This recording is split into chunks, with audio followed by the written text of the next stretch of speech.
প্রথম আলোচনা করা যাক 2025 রয়্যাল রাম্বল পেপার বিউটি নিয়ে। রাসেল অফ তিনি জানতে চেয়েছে যে 2025 রয়্যাল রাম্বল উইনার হতে পারে কি। সে জায়গায় অনেকেই অনেক রেসলার নাম নিয়েছে। কেউ কেউ বলেছে 2025 রয়্যাল রাম্বল উইনার হতে পারে রোমান রেন্স, কেউ কেউ বলেছে সিএম পাঙ্কের নাম, কিন্তু সবচেয়ে বেশি দর্শকরা রোমান রেন্সের নাম নিয়েছে। সবাই বলছে যে 2025 রয়্যাল রাম্বল উইনার হবে রোমান রেন্স, আর এটিও অনেকটাই সম্ভাবনা রয়েছে যে 2025 রয়্যাল রাম্বল উইনার হতে পারে রোমান রেন্স।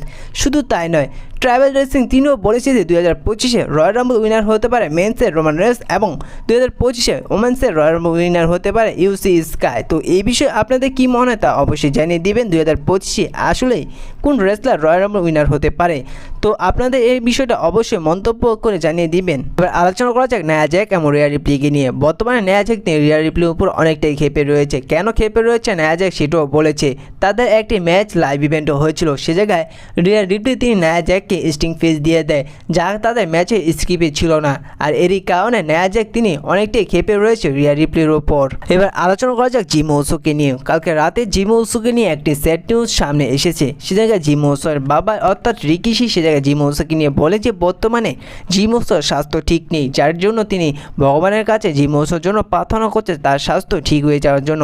পরবর্তীতে দেখা যায় যে রিকিশি আবার জিম উসোকে নিয়ে পোস্ট করেছে, সে জায়গায় বলে যে জিম উসো বর্তমানে ঠিক রয়েছে।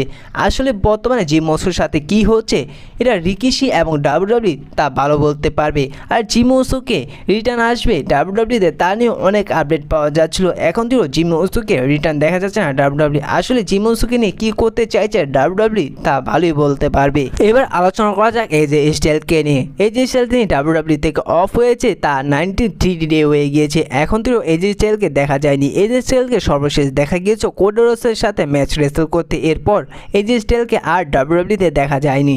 আর ডাব্লিউডাব্লিউ বর্তমানে এজে স্টাইলসকে বাজে বুকিং দিয়ে একেবারে তাকে কেরিয়ার ধ্বংস করে দিচ্ছে।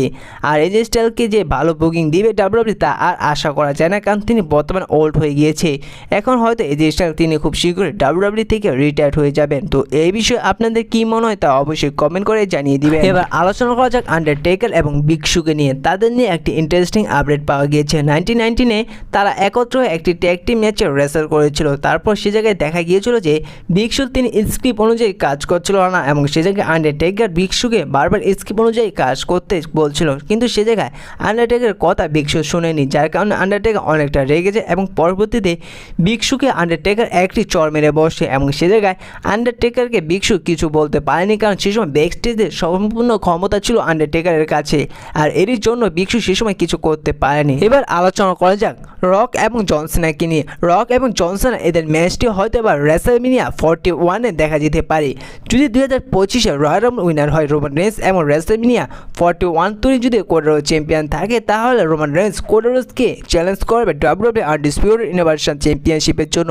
আর এদের ম্যাচটি রেসলমেনিয়া 41 যদি হয়, তাহলে জন সিনার জন্য তেমন কোনো অপোনেন্ট থাকবে না এবং রকের জন্য তেমন কোনো অপোনেন্ট থাকবে না, যার কারণে ডাব্লিউডাব্লিউ হয়তো এবার রেসলমেনিয়া 41কে আরও বেশি ইন্টারেস্টিং করার জন্য সে জায়গায় জন সিনা এবং রকের একটি সিঙ্গেল ম্যাচ করতে পারে। আর এই ম্যাচটি হওয়ার সম্ভাবনা অনেকটাই রয়েছে, কারণ 2025 পর 60 টাইম ওয়ার্ল্ড চ্যাম্পিয়ন তিনি ডাব্লিউডাব্লিউ থেকে রিটায়ার্ড হয়ে যাবে, আর যার কারণে এই ম্যাচটি হওয়ার সম্ভাবনা অনেকটাই রয়েছে রেসলমেনিয়া 41-এ।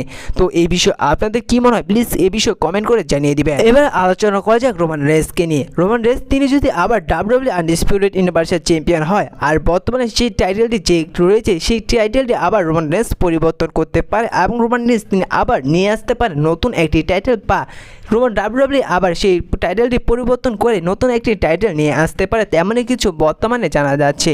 তো আপনাদের কি মনে হয় 2025 বা তার আগে যদি রোমান রেন্স আবার চ্যাম্পিয়ন হয়, তাহলে কি সেই টাইটেল পরিবর্তন হতে পারে তা অবশ্যই জানিয়ে দিবেন। তো আজকে এই ভিডিওটি শেষ করব একটি ফানি টপিক নিয়ে, সেটি হচ্ছে এবার নাকি রেসলমেনিয়া 41-এ রকির সাথে টাঙ্গালোয়ার একটি সিঙ্গেল ম্যাচ দেখা যাবে, আর এই দুইটি রেসলার হচ্ছে বর্তমানে ডাব্লিউডাব্লিউ ফানি রেসলার। তো এই বিষয়ে আপনাদের কি মনে হয়, আসলে কি এই দুটি ফানি রেসলারের মধ্যে রেসলমেনিয়া 41-এ একটি সিঙ্গেল ম্যাচ দেখা যাবে? তা নিয়ে অনেক ফ্যান্সরাই এই নিয়ে ডিসকাস করছে। আসলে কি এই দুইটি ফানি রেসলারের মধ্যে রেসলমেনিয়া 41-এ একটি সিঙ্গেল ম্যাচ দেখা যাবে কি আসলে রকি ভার্সেস টাঙ্গালোয়ার মধ্যে একটি সিঙ্গেল ম্যাচ এই বছর, না হলেও সামনের বছর রেসলমেনিয়া 41-এ তা অবশ্যই জানিয়ে দিবেন।